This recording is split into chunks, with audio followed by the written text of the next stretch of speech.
Well, the subject of difficult negotiation reminds me of one of my favorite stories from the Middle East, of a man who left to his 3 sons 17 camels. And to the first son he left half the camels, to the second son he left 1/3 of the camels, and to the youngest son he left 1/9 of the camels. Well, 3 sons got into a negotiation. 17 doesn't divide by 2, it doesn't divide by 3, it doesn't divide by 9. Brotherly temper started to get strained. Finally, in desperation, they went and they consulted a wise old woman. The wise old woman thought about their problem for a long time, and finally she came back and said, well, I don't know if I can help you, but at least if you want, you can have my camel. So then they had 18 camels. The first son took his half of 18 is 9. The second son took his 1/3, 1/3 of 18 is 6. The youngest son took his 1/9, 1/9 of 18 is 2. You get 17. They had 1 camel left over. They gave it back to the wise old woman. Now, if you think about that story for a moment, I think it resembles a lot of the difficult negotiations we get involved in. They start off like 17 camels, no way to resolve it. Somehow what we need to do is step back from those situations, like that wise old woman, look at the situation through fresh eyes, and come up with an 18th camel. Now, finding that 18th camel in the world's conflict has been my life passion. I basically see humanity a bit like those 3 brothers. We're all one family. We know that scientifically. Thanks to the communications revolution, all the tribes on the planet, all 15,000 tribes, are in touch with each other. And it's a big family reunion. And yet, like many family reunions, it's not all peace and light. There's a lot of conflict. And the question is, how do we deal with our differences? How do we deal with our deepest differences, given the human propensity for conflict and the human genius at devising weapons of enormous destruction? That's the question. As I've spent the last better part of 3 decades, almost 4, traveling the world, trying to work, getting involved in conflicts ranging from Yugoslavia to the Middle East to Chechnya to Venezuela, some of the most difficult conflicts on the face of the planet, I've been asking myself that question. And I think I've found, in some ways, what is the secret to peace. It's actually surprisingly simple. It's not easy, but it's simple. It's not even new. It's maybe one of our most ancient human heritages. The secret to peace is us. It's us who act as a surrounding community around any conflict, who can play a constructive role. Let me give you just a story, an example. About 20 years ago, I was in South Africa working with the parties in that conflict, and I had an extra month, so I spent some time living with several groups of San Bushmen. I was curious about them, about the way in which they resolve conflict. Because after all, within living memory, they were hunters and gatherers, living pretty much like our ancestors lived for maybe 99% of the human story. And all the men have these poison arrows that they use for hunting, absolutely fatal. So how do they deal with their differences? Well, what I learned is whenever tempers rise in those communities, someone goes and hides the poison arrows out in the bush. And then everyone sits around in a circle like this, and they sit and they talk.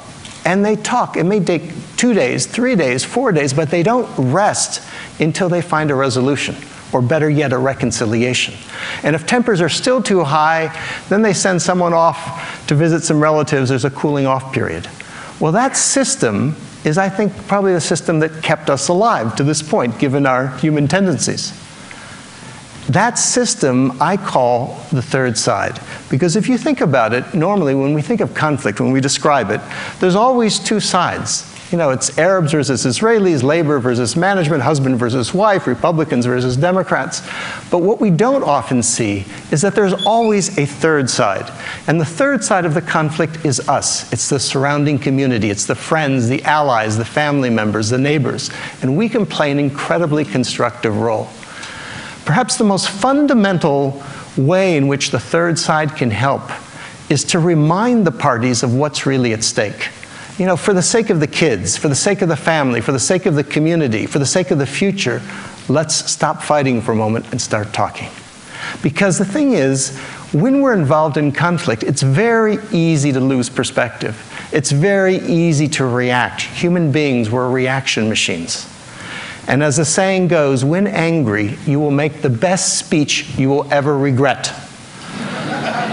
And so the third side reminds us of that. The third side helps us go to the balcony, which is a metaphor for a place of perspective where we can keep our eyes on the prize. Let me tell you a little story from my own negotiating experience. Some years ago, I was involved as a facilitator in some very tough talks between the leaders of Russia and the leaders of Chechnya. There was a war going on, as you know. And we met in The Hague, in the Peace Palace, in the same room where the Yugoslav War Crimes Tribunal was taking place. And the talks got off to a rather rocky start when the vice president of Chechnya began by pointing at the Russians and said, "You should stay right here in your seats because you're going to be on trial for war crimes." And then he went on, and then he turned to me and said, "You're an American. Look at what you Americans are doing in Puerto Rico." And my mind started racing. Well, Puerto Rico, what do I know about Puerto Rico? I started reacting. But then I tried to remember to go to the balcony. And then when he paused and everyone looked at me for a response, from a balcony perspective, I was able to thank him for his remarks and say, "I appreciate your criticism of my country, and I take it as a sign that we're among friends and can speak candidly to one another. And what we're here to do is not to talk about Puerto Rico or the past. We're here to do just to see if we can figure out a way to stop the suffering and the bloodshed in Chechnya." The conversation got back on track. That's the role of the third side, is to help the parties go to the balcony. Now let me take you for a moment to what's widely regarded as the world's most difficult conflict, the most impossible conflict, is the Middle East. Question is, where's the third side there? How could we possibly go to the balcony? Now, I don't pretend to have an answer to the Middle East conflict, but I think I've got a first step, literally a first step, something that any one of us could do as third-siders. Let me just ask you one question first. How many of you in the last years have ever found yourself worrying about the Middle East and wondering what anyone could do? Just out of curiosity, how many of you? Okay, so the great majority of us. And here, it's so far away. Why do we pay so much attention to this conflict? Is it the number of deaths? There are 100 times more people who die in a conflict in Africa than in the Middle East. No, it's because of the story, because we feel personally involved in that story. Whether we're Christians, Muslims, or Jews, religious or non-religious, we feel we have a personal stake in it. Stories matter. As an anthropologist, I know that. Stories are what we use to transmit knowledge, that give meaning to our lives. That's what we tell here at TED. We tell stories. Stories are the key. And so my question is yes, let's try and resolve the politics there in the Middle East, but let's also take a look at the story. Let's try to get at the root of what it's all about. Let's see if we can apply the third side to it. What would that mean? What is the story there? Now, as anthropologists, we know that every culture has an origin story. What's the origin story of the Middle East? In a phrase, it's 4,000 years ago, a man and his family walked across the Middle East, and the world has never been the same since. That man, of course, was Abraham. And what he stood for was unity, the unity of the family. He's the father of us all. But it's not just what he stood for, it's what his message was. His basic message was unity too, the interconnectedness of it all, the unity of it all. And his basic value was respect, was kindness towards strangers. That's what he's known for, is hospitality. So in that sense, he's the symbolic third side of the Middle East. He's the one who reminds us that we're all part of a greater whole. Now think about that for a moment. Today we face the scourge of terrorism. What is terrorism? Terrorism is basically taking an innocent stranger and treating them as an enemy whom you kill in order to create fear. What's the opposite of terrorism? It's taking an innocent stranger and treating them as a friend whom you welcome into your home in order to sow and create understanding or respect or love. So what if, then, you took the story of Abraham, which is a third side story. What if that could be actually because Abraham stands for hospitality. What if that could be an antidote to terrorism? What if that could be a vaccine against religious intolerance? How would you bring that story to life? Now, it's not enough just to tell a story. That's powerful. But people need to experience the story. They need to be able to live the story. How would you do that? And that was my thinking of how would you do that? And that's what comes to the first step here. Because the simple way to do that is you go for a walk. You go for a walk in the footsteps of Abraham. You retrace the footsteps of Abraham. Because walking has a real power. You know, as an anthropologist, walking is what made us human. Walking, it's funny, when you walk side by side in the same common direction. Now, if I were to come to you face to face and come this close to you, you would feel threatened. But if I walk shoulder to shoulder, even touching shoulders, it's no problem. Who fights while they walk? That's why in negotiations often, when things get tough, people go for walks in the woods. So the idea came to me of, what about inspiring a path, a route? Think the Silk Route, think the Appalachian Trail that followed in the footsteps of Abraham. People said, that's crazy, you can't retrace the footsteps of Abraham, it's too insecure, you got to cross all these borders, it goes across 10 different countries in the Middle East because it unites them all. And so we studied the idea at Harvard, we did our due diligence, and then a few years ago, a group of us, about 25 of us from 10 different countries, decided to see if we could retrace the footsteps of Abraham, going from his original birthplace in the city of Urfa in southern Turkey, northern Mesopotamia. And we then took a bus and took some walks and went to Haran, where in the Bible he sets off on his journey. Then we crossed the border into Syria, went to Aleppo, which turns out is named after Abraham. We went to Damascus, which has a long history associated with Abraham. We then came to northern Jordan, to Jerusalem, which is all about Abraham, to Bethlehem, and finally to the place where he's buried in Hebron.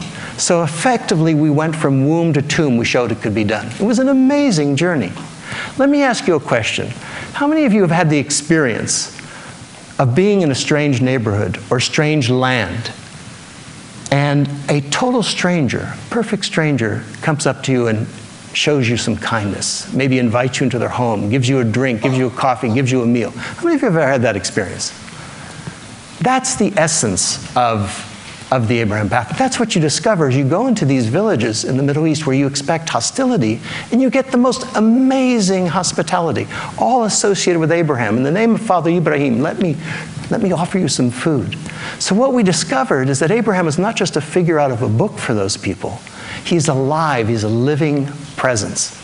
And to make a long story short, in the last couple of years now, thousands of people have begun to walk parts of the path of Abraham in the Middle East, enjoying the hospitality of the people there. They've begun to walk in Israel, in Palestine, in Jordan, in Turkey, in Syria. It's an amazing experience. Men, women, young people, old people, more women than men, actually, interestingly.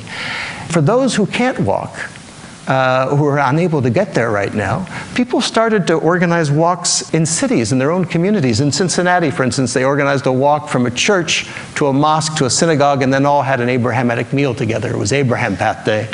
In Sao Paulo, Brazil, it's become an annual event for thousands of people to run in a virtual Abraham Path run, uniting the different communities. The media love it. They really adore it. They lavish attention on it because it's visual and it spreads the idea, this idea of Abrahamic hospitality, of kindness towards strangers. And just a couple weeks ago, there was an NPR story on it. Last month, there was a piece in the Guardian, in the Manchester Guardian, about it, two whole pages, and they quoted a villager who said, "This walk connects us to the world." He said it was like a light that went on in our lives. It brought us hope. And so that's what it's about. But it's not just about psychology, it's about economics. Because as people walk, they spend money. And this woman right here, Ahmad, is a woman who lives on the path in northern Jordan. She's desperately poor. She's partially blind, her husband can't work, she's got 7 kids. But what she can do is cook. And so she's begun to cook for some groups of walkers who come through the village and have a meal in her home. They sit on the floor. She doesn't even have a tablecloth. She makes the most delicious food that's fresh from the herbs in the surrounding countryside. And so more and more walkers have come. And lately, she's begun to earn an income to support her family. And so she told our team there, she said, "You have made me visible in a village where people were once ashamed to look at me." That's the potential of the Abraham Path. There are literally hundreds of those kind of communities across the Middle East, across the path. The potential is basically to change the game. And to change the game, you have to change the frame, the way we see things. To change the frame from hostility to hospitality, from terrorism to tourism. And in that sense, the Abraham Path is a game changer. Let me just show you one thing. I have a little acorn here that I picked up while I was walking on the path earlier this year.